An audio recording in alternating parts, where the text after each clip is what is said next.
Desde sus orígenes, el hombre ha sido un migrante que ha recorrido el mundo en busca de mejores condiciones de subsistencia.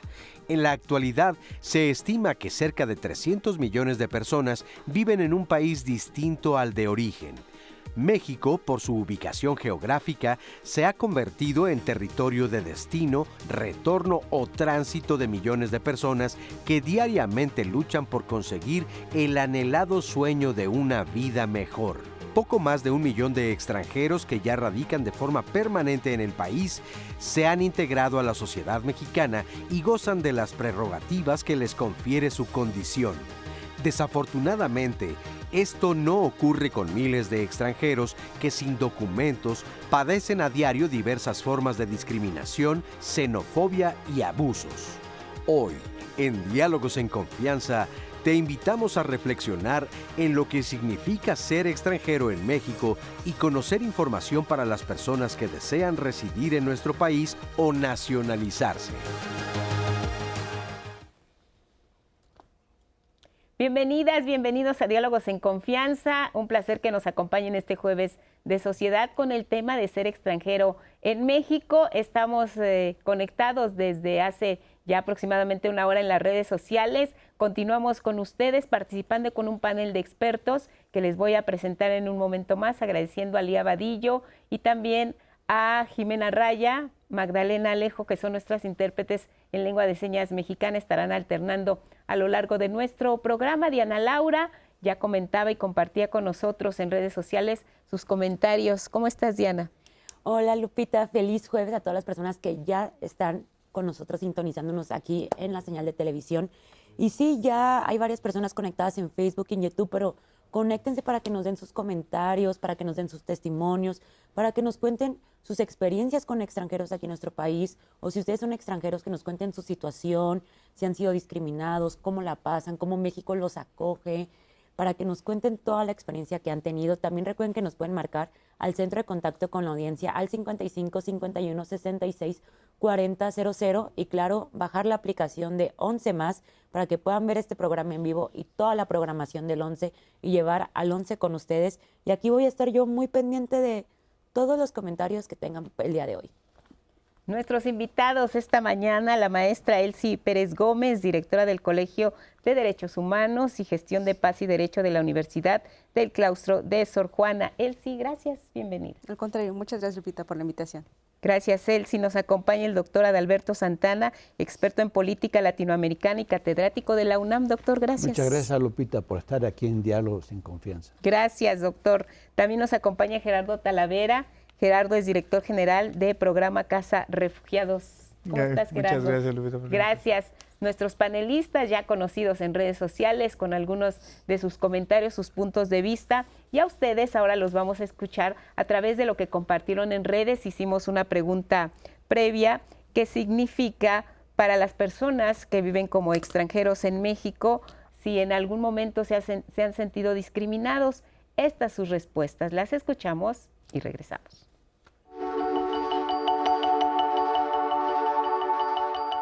Al preguntar en nuestras redes sociales, como extranjero que vives en México, ¿te has sentido discriminado? Estos fueron algunos comentarios que recibimos. Emma Ruz. Llegué a vivir a México, específicamente a Baja California, y no fue fácil entrar en grupos y hacer amistades. Había cierta desconfianza. Después de más de 40 años, tengo grandes y maravillosas amistades y no me iría de aquí por nada. Amo a México. Mariana Osorio.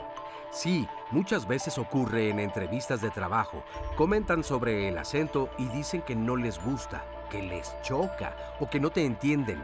Te preguntan, ¿cómo llegaste a México? Tienen un desconocimiento de los procesos migratorios. Katiushka Saavedra. Para mí al principio fue complicado. Ya llevo varios años y poco a poco entendí que les chocan muchas actitudes que en nuestros países son normales. Ser expresivo y extrovertido, decir la neta, remarcar ciertos aspectos culturales, opinar de cuestiones del país les resulta chocante. Alguien me dijo, a donde fueres, haz lo que vieres, pero resulta difícil al llegar comprender todo de una vez. Domenico Di Spagna. Sí, en algunas oportunidades he experimentado discriminación en México debido a mi condición de extranjero. A veces me encuentro con personas que, lamentablemente, no comprenden que los extranjeros también tienen mucho que aportar al país. Esto puede manifestarse en actitudes hostiles, exclusiones sociales y sobrenombres despectivos. Es importante recordar que la diversidad cultural enriquece a una sociedad y que los extranjeros pueden contribuir de manera significativa al desarrollo y crecimiento de México. Es fundamental promover la inclusión y la apertura hacia otras culturas para construir una sociedad más equitativa y próspera para todos.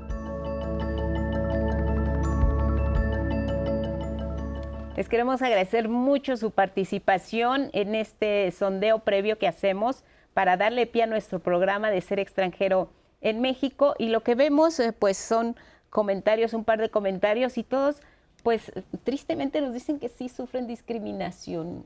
¿Qué te parecieron los comentarios, Elsie?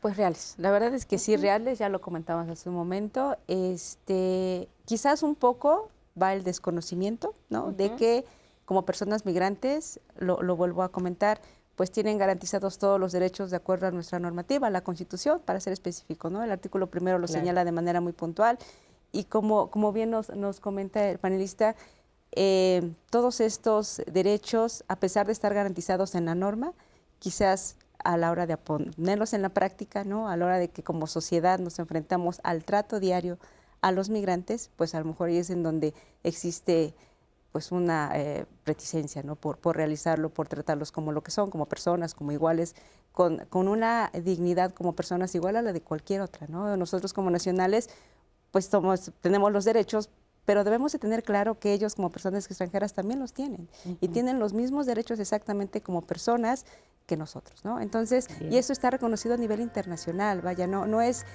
comento muchas veces en la universidad, que al final es una obligación que tenemos y responsabilidad de respetar los derechos de todas las personas, independientemente de la condición que tengan. Y en este caso hablamos de la condición de migrantes, ¿no? Independientemente de esa condición, los derechos están garantizados. Cualquier persona que pise el territorio nacional, sea extranjero con documentos o sea una persona que no los tiene, que vamos a abundar en este concepto que nos decía el doctor en redes sociales, no son ilegales.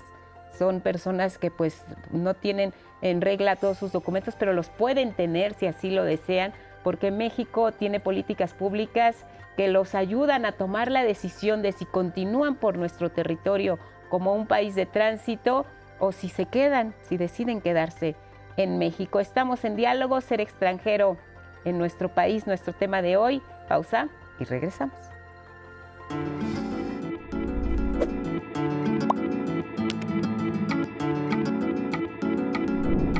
La migración irregular solo puede ser una falta administrativa y, por lo tanto, no se puede imponer una sanción penal. Comité de Derechos de los Trabajadores Migratorios de la ONU.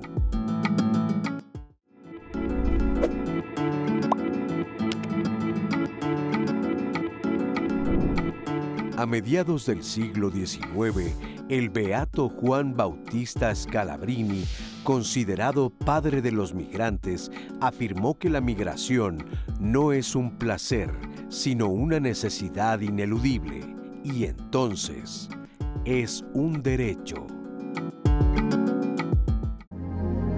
La migración tiene la posibilidad de convertirse en una oportunidad en lugar de un problema, cuando se garantizan las condiciones para una adecuada integración e inclusión de las personas migrantes. Por supuesto, no es fácil y requiere del esfuerzo de muchos actores, pero creo que vale la pena intentarlo. La migración trae no solamente personas que quieren insertarse en una sociedad, sino que también se mueven otras cosas, se mueven personas, pero se mueve cultura, se mueve distintas comidas, alimentación, es decir, la migración trae nuevos elementos para la sociedad.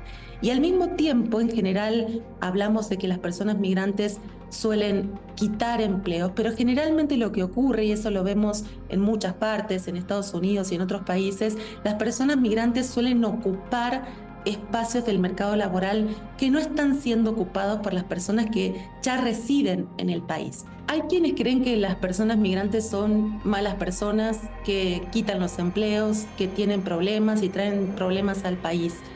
Pero México, como muchos otros países, tiene la oportunidad de convertir este desafío en una ventaja económica, social, política y cultural.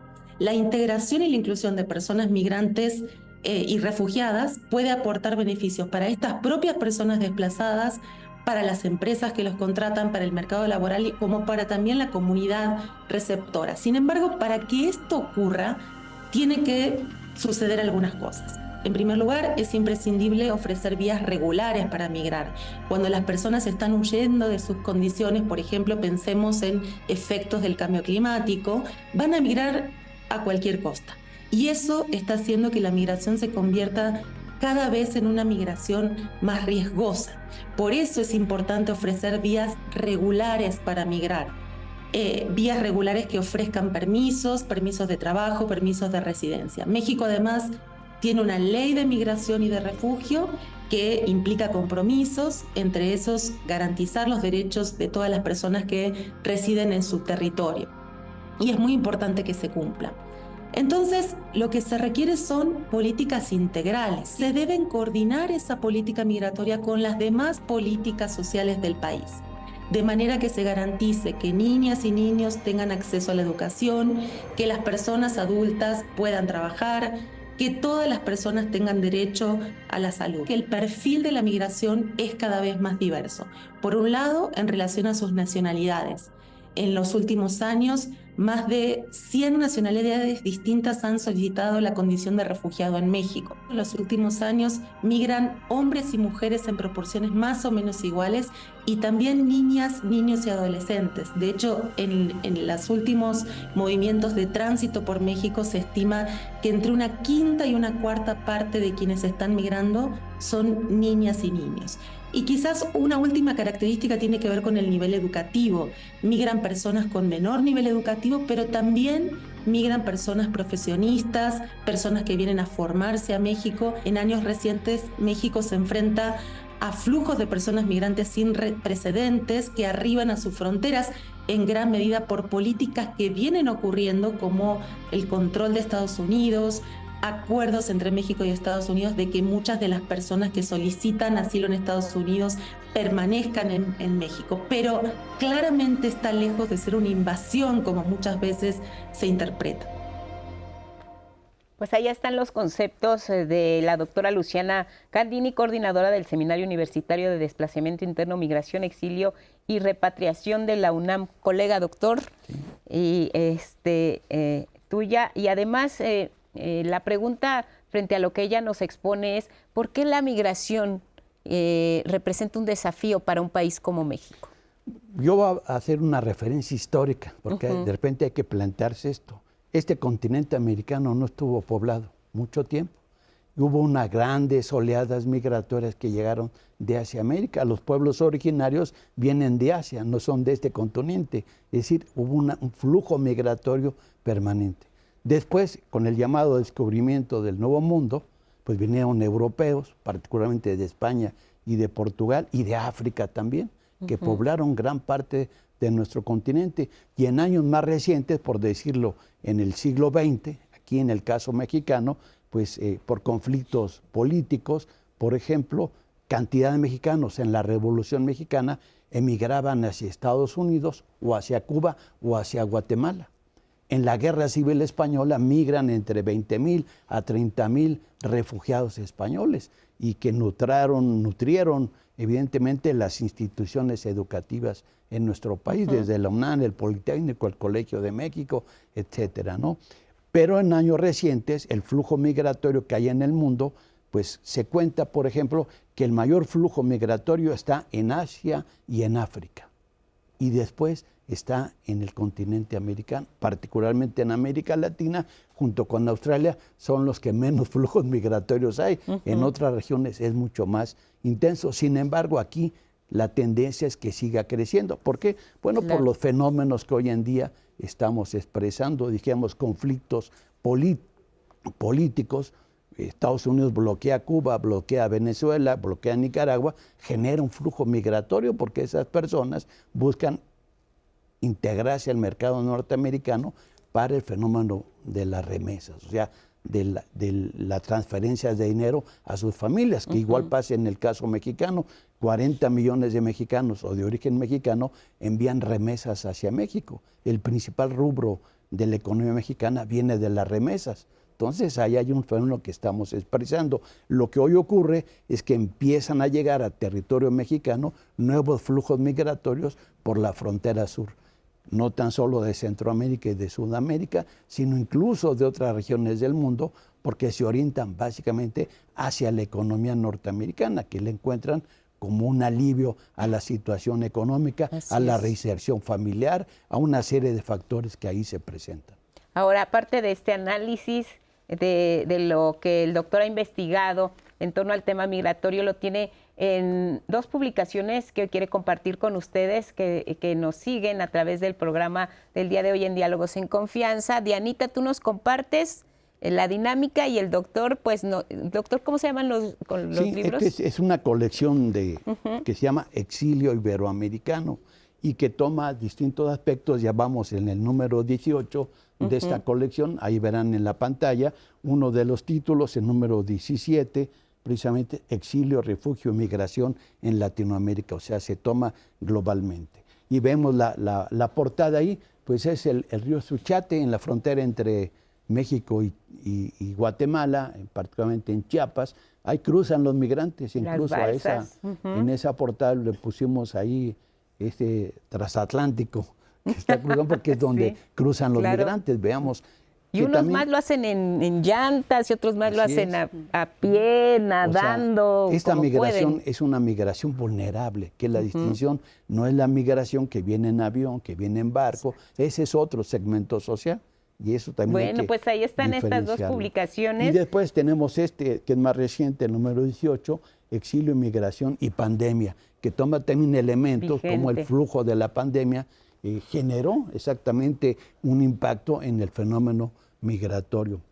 Estos libros, para los interesados, vamos a obsequiarles 2 ejemplares, pero a aquellas otras personas que quieran adquirirlo en las librerías universitarias de la UNAM. Perfecto, ahí estarán. Mientras aquí los vamos a custodiar, Diana. Sí, la dinámica para que se ganen estos libros del doctor es que marquen al centro de contacto con la audiencia al 55 51 66 40 00. Entonces vamos a estar ahí dando un ejemplar de cada libro para que marquen y digan el nombre de cada libro. Entonces con eso les vamos a pues les vamos a decir quién es el ganador, ahí les van a decir y tienen que venir al canal a recoger pues el ejemplar que la persona afortunada se haya ganado. Y aprovecho que estamos aquí para decir un par de comentarios que tengo. Oye, que me escuchen rápido para que, mira, vamos a ayudarles un poco para que echen ojito. Tienen que decir el título. De a ver, ahí va. El título de los libros, 1, 2, 3, van a desaparecer de pantalla. No, no es cierto. Si nos dicen el título, se los llevan. Aquí están los libros del traemos doctor. También unos calendarios anuales que para la gente puede interesarse. Si me lo pasan, por favor, para que la gente vea. Ahorita que nos lo pasen, lo compartimos. Más ejemplares Diana. para distribuirlo. Sí, comentarios. Nos dice Saraí MH. Hola, yo vivo en Iztapalapa y hay muchos migrantes haitianos y lamentablemente hay mucho abuso laboral. La gente cree que por contratarlos les hace un favor y les pagan muy por debajo del salario mínimo. Es muy importante concientizar a la población al respecto. Al fin y al cabo somos una sociedad racista porque seguramente si vinieran de países desarrollados, los mexicanos no actuarían igual. Eso nos dice Saraí. Muchas gracias por tu comentario. Nos escribió Mundo Gay México. También se está tocando mucho ahorita el tema de la migración, por así decirlo, ilegal. Nos pregunta, ¿qué pasa también con la gente que ha migrado de forma legal? Porque también es cierto que hay cierta inequidad. En algunas empresas les pagan más extranjeros para ciertos trabajos que a gente de nuestro país o le dan esos puestos a gente que viene de otros países y les pagan mucho más. De hecho, tengo muchos comentarios justo sobre este tema de también como la diferencia entre los salarios dependiendo de dónde vengan los migrantes y los extranjeros. Nos dice Mar Tenorio, Hola, se quejan de que no les dan empleo a los que radicamos en México y cuando nos dicen cuánto van a pagar, no quieren trabajar. Y el inmigrante, no importa cuánto paguen y no ven si es justo o injusto. Ellos con tal de comer, vestir y tener donde vivir, le entran al trabajo. Y nos dice Paola Permón, a mí me irrita que la gente se mofe y les molesten los migrantes centroamericanos, pero al migrante europeo y al migrante norteamericano los enaltecen.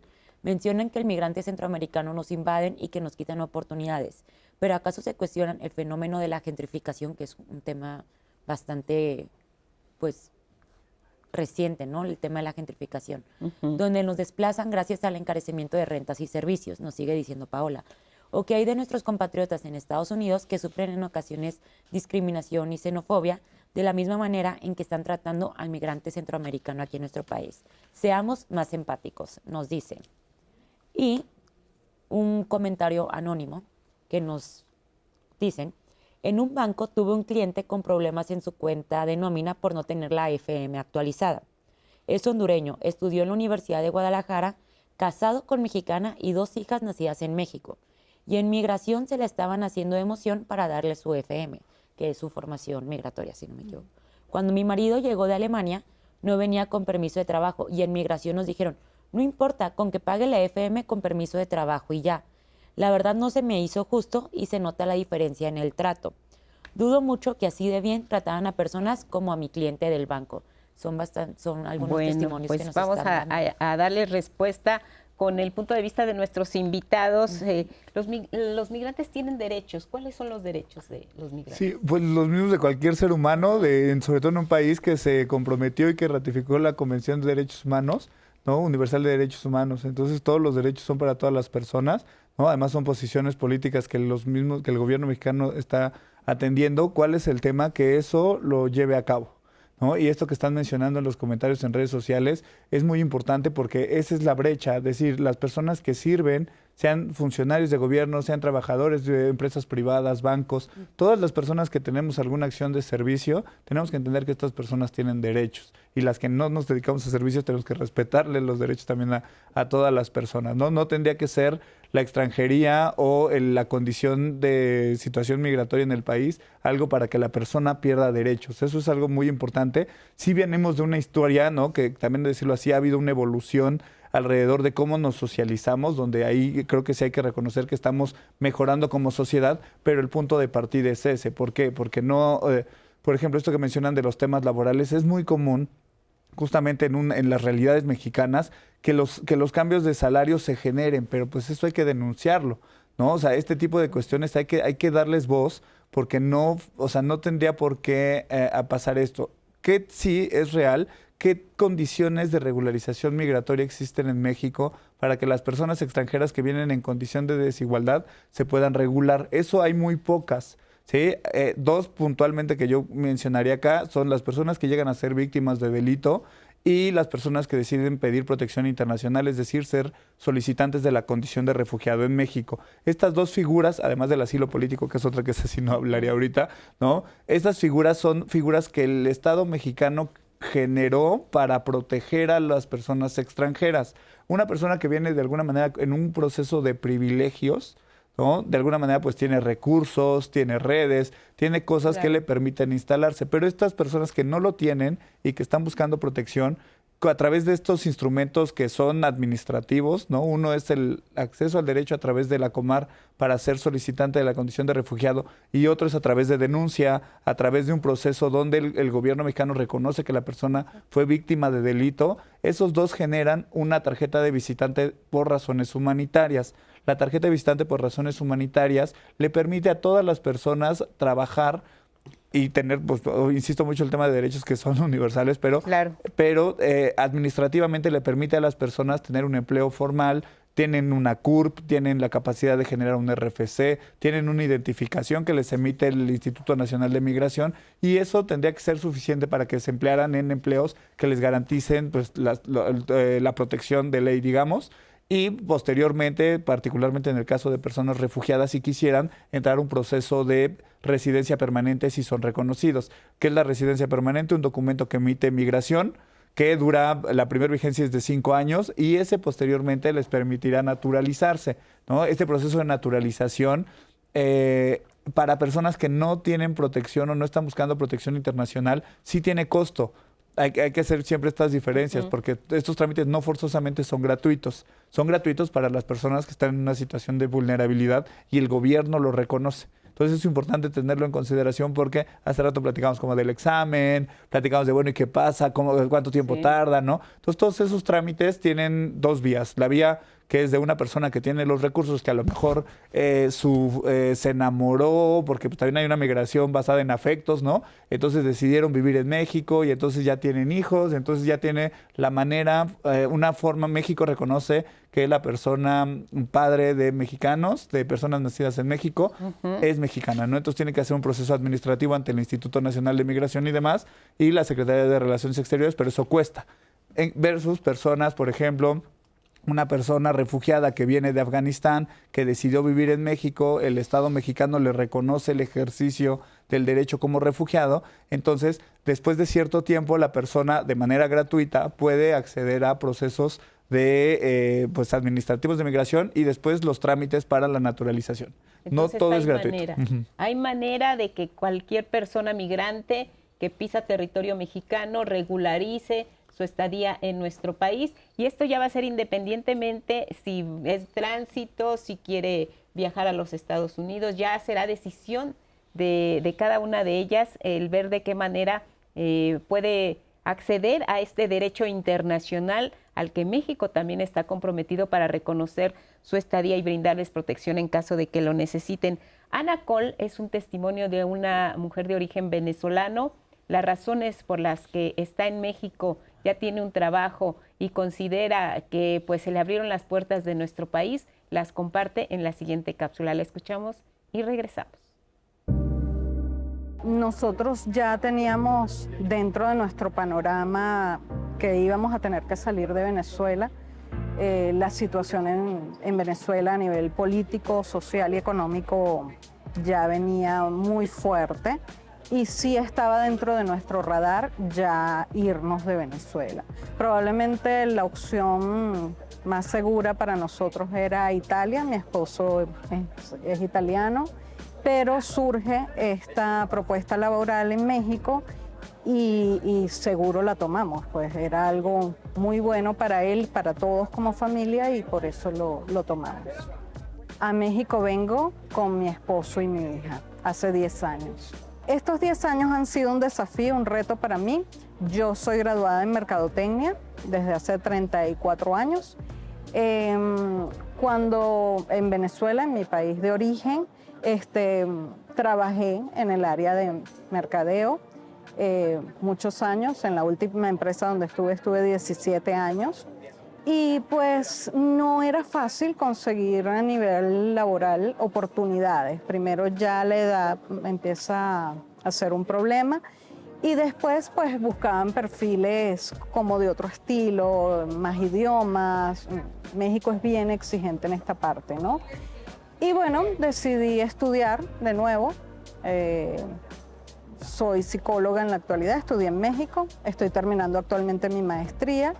Y en este momento particular estoy trabajando para un grupo de psicólogas, las apoyo, ellas trabajan en el área vocacional y ya yo trabajo por mi lado como terapeuta. Pienso que la migración enriquece una sociedad, culturalmente te enriquece, te da otra visión de tus vecinos, que probablemente nos consideramos tan diferentes y tenemos más en común de lo que pensamos. Pienso que el migrante viene a hacer una función también. No venimos a quitarle trabajo a nadie, venimos realmente a trabajar y a contribuir con la sociedad como tal. Consejo para una persona que quisiera venir a México a quedarse sería que busque la manera de hacer todo legal.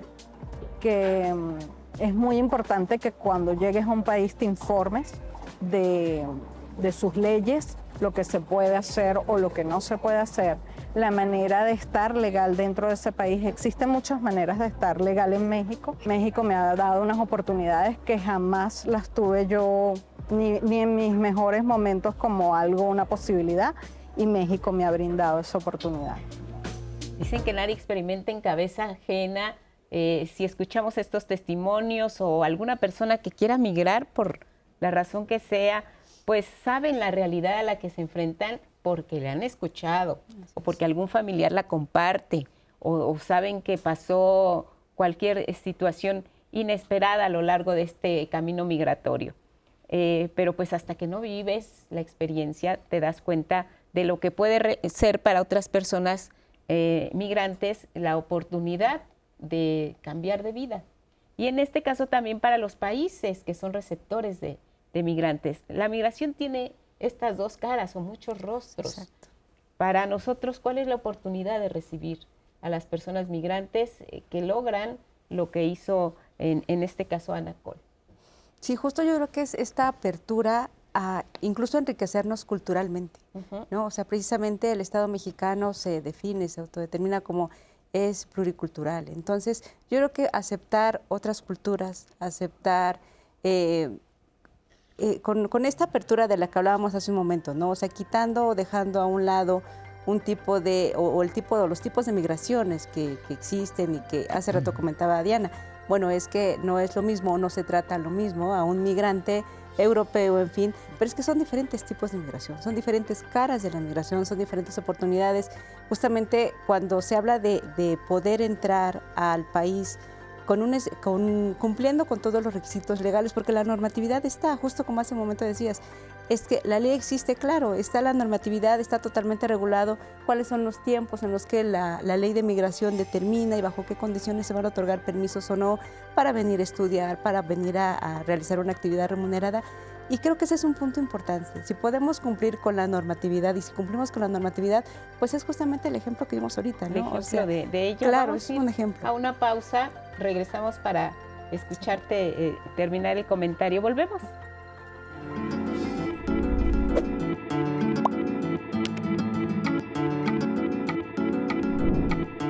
La migración puede propiciar un aumento de la tasa de crecimiento del Producto Interno Bruto en los países de destino, el incremento de los salarios de los migrantes y la expansión de los beneficios indirectos de las remesas para los países de origen. Organización de las Naciones Unidas. Yo soy procedente del campo.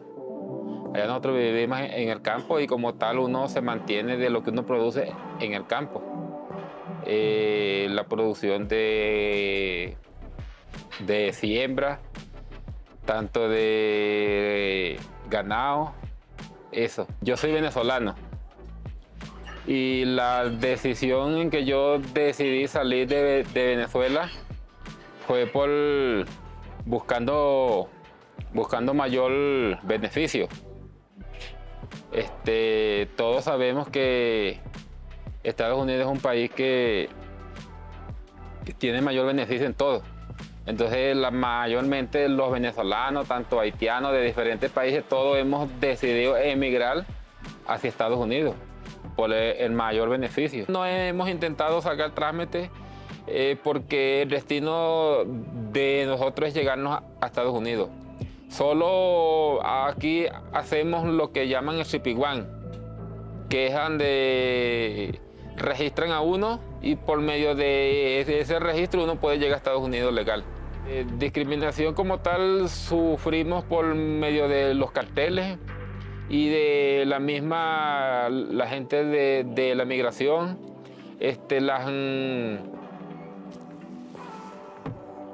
la policía, los guardias, todo eso que ellos perjudican mucho a uno por el camino. El consejo que le puedo dar es que no le recomiendo venirse porque a lo mejor no quisiera que pase por lo que pasé yo, porque por lo menos nosotros sufrimos mucho. Te escuchábamos, Elsie, y retomamos un poco este testimonio, lo que nos decías en torno a las oportunidades que también se abren para los migrantes en un país como el nuestro, la migración documentada, lo que pueden aportar y lo que significa para México tener la oportunidad también de contar con personas de otros países que aportan su experiencia, su conocimiento, su presencia. Así es, comentábamos de la cultura, pero también en cuanto a la actividad económica, porque efectivamente, como lo hemos escuchado en las cápsulas, cuando vienen personas con un nivel, por ejemplo, de educación bajo, pues efectivamente están dispuestas, lo que escuchábamos con los comentarios de Diana, ¿no?, a poder ofrecer su fuerza de trabajo, y que muchas veces también eso genera abusos, porque entonces el pago que se les da es distinto, y eso es discriminación, ¿no? O sea, justamente el hecho de, por una jornada igual, ofrecer un salario distinto por una condición de migrante, eso es discriminación. Y eso es algo, son prácticas que no deberían de estar ocurriendo en México, porque volvemos al tema de que la normatividad justo señala lo contrario, ¿no? Debería de existir un salario igual, pero me parece que el Estado mexicano, como mexicanos, el hecho de aceptar un intercambio cultural y una aportación a la economía nacional, hace rato también lo comentábamos, nuestra economía informal, pues me parece que incluso está por encima del 50% de la población, ¿no? Y después del tema pandemia, claro, pues se exacerbó. Entonces, pero creo que sí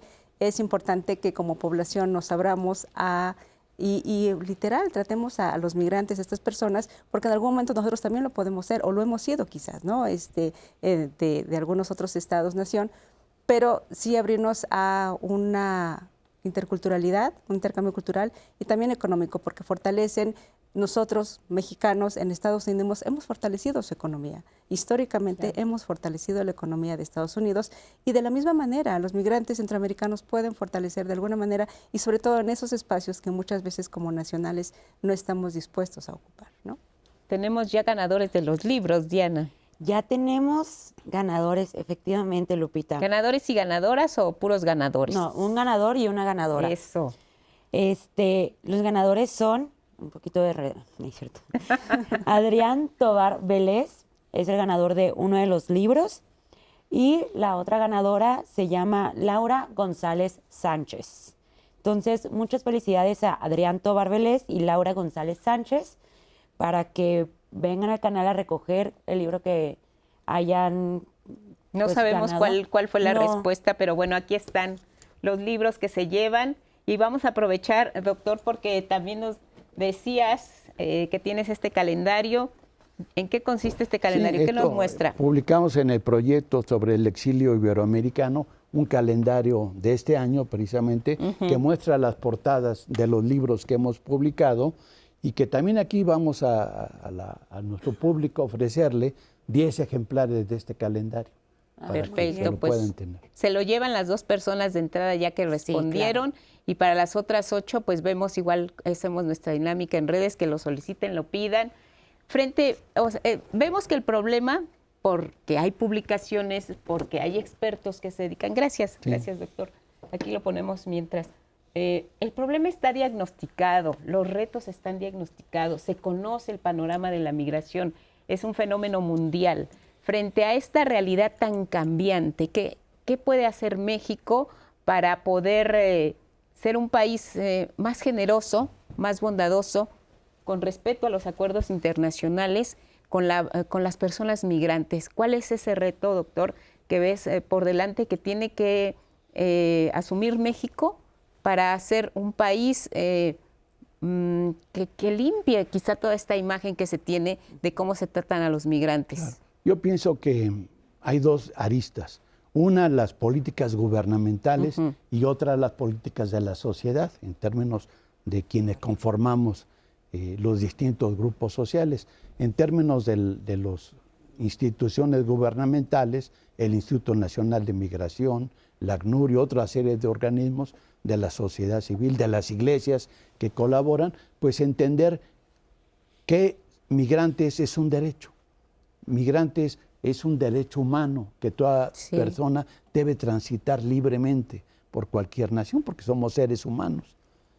Y en esa medida yo creo que hay un problema ético ahí, que debe prevalecer, precisamente el respeto a la persona. Y si tenemos hoy en día un flujo migratorio, sobre todo de los sectores más vulnerables, pues ayudar, incluso es en la fe cristiana o de otras religiones, hasta es un acto precisamente de buena voluntad. Y esto también lo deben ejercer los distintos actores del gobierno mexicano. En particular, ¿cuál es el mayor instancia que ve esto, el Instituto Nacional de Migración, que a veces ha sido muy cuestionado. Sabemos los migrantes que padecieron problemas allá en San Fernando o en Chihuahua o que padecen en el sur. Entonces tienen que ser, yo creo que más flexibles desde el punto de vista gubernamental y entrar en una lógica de una ética mucho más humanitaria, lo que llama el presidente el humanismo mexicano, reconocer los derechos de los migrantes por un lado. Y en los aspectos de la sociedad mexicana, pues también hay que entender de repente que, por ejemplo, hay 2 millones de norteamericanos, estadounidenses, que viven en nuestros países y a ellos no se les discrimina porque aportan económicamente, Claro. viven en Baja California, en las playas, en San Miguel Traen sus Allende, dolaritos. etcétera, están aportando, o muchos son binacionales, mexicanos que ya nacieron en los Estados Unidos, que también hay ese nuevo fenómeno. Y están los otros, estos que decíamos, el nuevo flujo migratorio, precisamente de los sectores más vulnerables, y que también la sociedad mexicana no quiere decir que todos sean racistas, no, hay segmentos de la sociedad que por sus posiciones políticas e ideológicas son racistas, entonces también en la sociedad ser más incluyentes, respetar mucho más al otro. Yo creo que esas serían parte de las dos vertientes de las fundamentales. dos vertientes fundamentales. Y hablabas, doctor, del Instituto Nacional de Migración. Tiene un micrositio para las personas que ya están en nuestro territorio y que desean legalizar su estancia en México. Vamos con esta información importante. El Instituto Nacional de Migración de la Secretaría de Gobernación pone al servicio de las personas extranjeras que requieren realizar trámites migratorios un micrositio que paso a paso da acompañamiento para realizar los procesos que requieren. Entre algunas opciones destacan permisos, notificaciones de cambio, expedición de documentos migratorios, regularizaciones migratorias y cambios de condición de estancia. También se puede encontrar lo relacionado con personas físicas y morales que quieran contratar a personal extranjero. El acceso es posible desde cualquier dispositivo electrónico para una atención eficaz y eficiente al eliminar la discrecionalidad o los requisitos adicionales sin justificación alguna. Además, disminuyen los plazos de resolución. Al elegir el trámite de su interés, podrá encontrar fácilmente requisitos, costos y generación de formatos de solicitud. Solo ingrese a la página www.gov.mx/INM.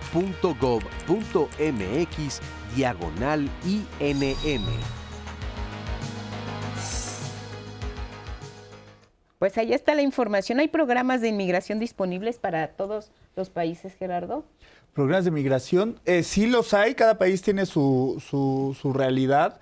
Sí es muy diversa, también hay que decirlo así, y atiende a distintos flujos migratorios, ¿no? Hay países como México que de alguna manera tiene una autonomía por la territorialidad, pero que sí tiene colaboración con Estados Unidos para definir una política migratoria, con los países de Centroamérica para ir definiendo más o menos qué hacer. Por ejemplo, México, un ejemplo que se me viene a la cabeza es algo que se llama MIRPS, ¿no? Que es un mecanismo integral para la integración de personas en movimiento, ¿no? Donde participan 7 países de la región: México, Belice, Honduras, Guatemala, El Salvador, Costa Rica y Panamá, y estos 7 países de alguna manera tienen una lógica de hacer políticas públicas para hacer procesos de integración local en los países. Y así, pues pensemos, la Unión Europea tiene toda una serie de procesos regionales, ¿no? Para determinar, como no son países que están en frontera muchos de un conflicto armado o de problemas de territorio, entonces van recibiendo refugiados y personas en movimiento según cuotas, y lo mismo pasa en Asia, lo mismo pasa en Medio Oriente, ¿no? En África, y que sí, que todos van teniendo temas de políticas de migración. Es un reto cada vez más regular, que se está instalando cada vez más constante, porque la realidad es que la migración asociada a, por ejemplo, redes sociales, asociadas a la comunicación y a todo lo que tiene que ver también con mercados, pareciera que se está diluyendo. Entonces ahí hay un reto para los gobiernos y para las sociedades de entender que probablemente ya las fronteras no tengan que existir como las teníamos visibilizadas en los últimos 200 años, ¿no? Bien, Diana, ¿qué nos dicen en redes? Nos están comentando en nuestras redes sociales, Lupita, y a nuestros invitados. Nos marcó Silvia Bocángel y nos dice: yo soy argentina y vine a México hace más de 50 años. Decidí quedarme en este país por la educación, ya que tenía unos maravillosos maestros. Sin embargo, siempre he sufrido discriminación, debido a que piensan que mi país es pobre y que por ello venimos a buscar la oportunidad de trabajar y quitarles un espacio a ellos. Incluso desde la escuela me apartaban, no querían formar equipo conmigo. Cuando me casé, obviamente fue de un mexicano excelente, solo que su familia no le agradaba que estuviera con alguien como yo. Siempre pensaban que tenía la culpa de todo. Felicidades por abordar el tema de los extranjeros. Creí que moriría sin saber información al respecto. Muchas gracias, Silvia, por tu comentario y por tu testimonio y por contarnos tu historia. Nos dice Alejandra Inés. Buenos días, me tocó hablar con varios extranjeros. Yo viví en Huehuetoca y por acá pasan muchos en el centro. Y hay algunos que les mandan dinero y a otros no mucho. Pero algunos los vi que empezaron a pedir dinero, aunque otros sí me dijeron que nosotros les habíamos puesto el ejemplo que aquí para obtener el dinero no hay nada más que hacer que trabajar. Y después vi que varios estaban trabajando en algunas taquerías y otros compraban dulces y se ponían a vender y ya casi no he visto personas pidiendo dinero. Yo sé que no es fácil no estar en tu país, pero solo trabajando o vendiendo se sale adelante. Nos dice Segundo Aire Recicla. Yo respeto a la ley y respeto a los derechos de los extranjeros, pero que ellos cumplan con sus obligaciones, porque muchos ni impuestos pagan.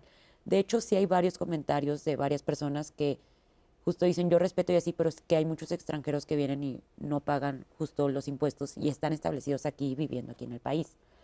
Y termino con este comentario de Ana B. Buenos días. Siempre ha sido difícil el problema de la migración, sobre todo en los últimos tiempos. Soy chiapaneca, como tal, también hemos vivido la contraparte. Hay personas que por necesidad han salido de su país, pero hay otras personas no tan buenas. En mi pueblo hay grupos de migrantes por donde quiera. Dejan basura, hacen sus necesidades fisiológicas donde les da la gana, literalmente, y las niñas de secundaria evitan pasar por ahí. Se sienten intimidadas, aunque no las agredan físicamente.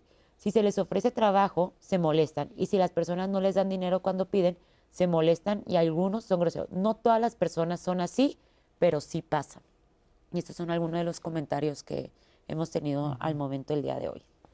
¿Quién sí, quién no puede tener los documentos necesarios que le permitan permanecer en México? ¿Quiénes sí? ¿Quiénes sí? Y quiénes no? Definitivamente no pueden obtener ningún documento para poder estar ya sea en tránsito de manera temporal en nuestro país. No, es que el Estado mexicano y su legislación contempla a todos los... A todos. Sí, claro, porque justamente venimos en calidad incluso de personas que por las condiciones de vulnerabilidad de la que hablábamos, pues pueden obtener la calidad de refugiados. Y con ello, todos los beneficios de incluso, hace rato lo comentábamos, cuando una persona es víctima, una persona migrante es víctima de un delito, el Estado mexicano tiene la obligación justamente de resarcir, de reparar el daño de manera integral, pero por supuesto además de garantizar este derecho a tener comunicación con su consulado, por ejemplo, ¿no? Entonces, el Estado mexicano tiene todo esto cubierto, jurídicamente hablando, está cubierto. ¿Hay manera de conocer la identidad de las personas que vienen aún sin documentos? Pueden decir, yo soy fulanito de tal, y ¿cómo comprobamos que efectivamente sea quien dice ser? Bueno, sí, claro. O sea, y en las instancias del gobierno existen todos los procesos necesarios en las diferentes, migración una de ellas, en fiscalías, por ejemplo, en donde se puede determinar quién es esta persona porque se piden antecedentes. Incluso, insisto, a sus consulados, este es un derecho también que tienen los migrantes, por ejemplo, también cuando no conocen la lengua nacional. Es muy importante contar con una persona, independientemente de la instancia en la que se encuentren, que pueda traducir, porque si no se les está vulnerando uno de los derechos. Muchas de las personas que llegan en calidad de refugiados, hace un momento lo comentaba el doctor, que no conocen nuestra lengua, cuando están ante una instancia del gobierno, necesariamente se le tiene que proporcionar este apoyo para que se pueda comunicar, porque si no se están violentando los derechos. Entonces, respondiendo a tu pregunta, Lupita, Cualquier persona, independientemente de la calidad o el motivo por el cual esté ingresando al país, si no viene regular en cuanto a documentación por este tipo de migración a la que nos referimos hace un momento, pues evidentemente entonces existe la Comar para poder llegar al tema de refugiados, organizaciones de la sociedad civil que justamente hacen un trabajo de verdad extraordinario, importantísimo, porque claro, para que justamente el Estado como tal no tiene la estructura, no son suficientes. Organizaciones de la sociedad civil abonan, y no nada más en este tema, en diferentes temas abonan a esta regulación. Y ya si hablamos de otro tipo de migrantes que vienen con hace rato, hace un momento hablábamos de tema privilegios, una condición de privilegios, bueno, pues mucho más, ¿no? Existe toda la regulación que le va a permitir poder tener una estancia regulada dentro de nuestro país. Nos queda un minuto porque vamos a cerrar con nuestra cápsula de homeopatía.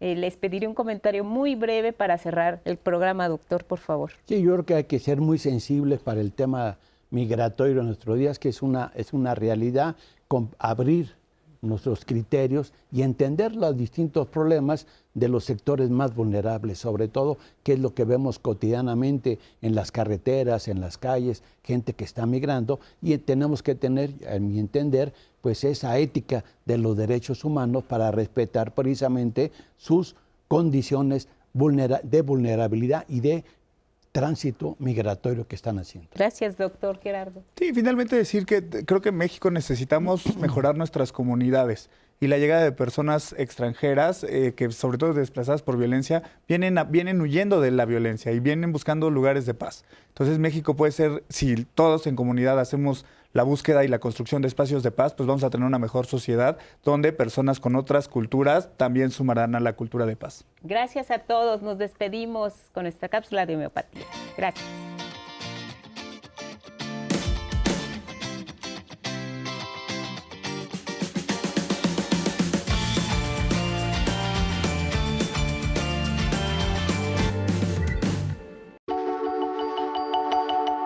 Hace ya casi un año que yo me había empezado a sentir mal, pero como empezó como con dolores físicos.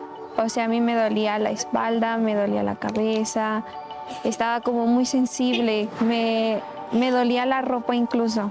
De que yo ya no quería ir a la escuela, yo ya no podía levantarme de la cama, yo me la pasaba todo el día llorando. No me daban ganas de hacer nada. La depresión se define tanto en la homeopatía basada en una clasificación, la clasificación internacional de enfermedades 10, llamada CIE-10, que nos habla de la depresión como un trastorno en el estado anímico, un trastorno mental, pero también emocional, en donde está caracterizado por una alteración en el humor. Son personas tristes, son personas que no sienten placer, son personas que se alteran fácilmente. Antes era muy activa, en plan de que realizaba mucho ejercicio, salía mucho con mis amigos, pero después de eso yo ya no podía realizar ninguna actividad. Cuando nosotros atendemos a nuestro paciente por medio de la historia clínica completa, buscamos principalmente 3 aspectos. Uno que es el diagnóstico, el segundo que es el tratamiento y el tercero que es el pronóstico. Una vez que nosotros tenemos el diagnóstico de depresión, vamos a darle homeopáticamente el medicamento que individualmente le corresponda.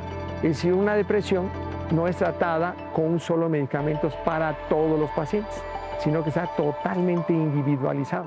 Ahorita llevo ya más de medio año con el tratamiento y pues sí, de principio no es como que sea inmediato, ¿no? El efecto, pero sí poco a poco me he ido sintiendo mejor. Después de eso, pues me sentía como con más energía para realizar las actividades, pude recuperarme en la escuela, los dolores disminuyeron mucho, ya no me la paso llorando. Hay diferentes clasificaciones de lo que es la depresión. Una de ellas es la depresión crónica. Son pacientes que desde muchos años atrás han tenido alguna pérdida, han tenido un trastorno, han tenido una situación de tipo, o tienen una situación de tipo hereditaria, que es un predisponente. Y hay ciertos desencadenantes o disparadores que pueden ser de una pareja, que puede ser una pérdida emocional, puede ser una pérdida de trabajo, puede haber varios disparadores. Y se crean una depresión que pasa de depresión crónica a una depresión agudizada, con sintomatología somática o no. Y obviamente que cuando llega con nosotros un paciente que ha estado atendiéndose con un psiquiatra, debe de continuar con ese tratamiento.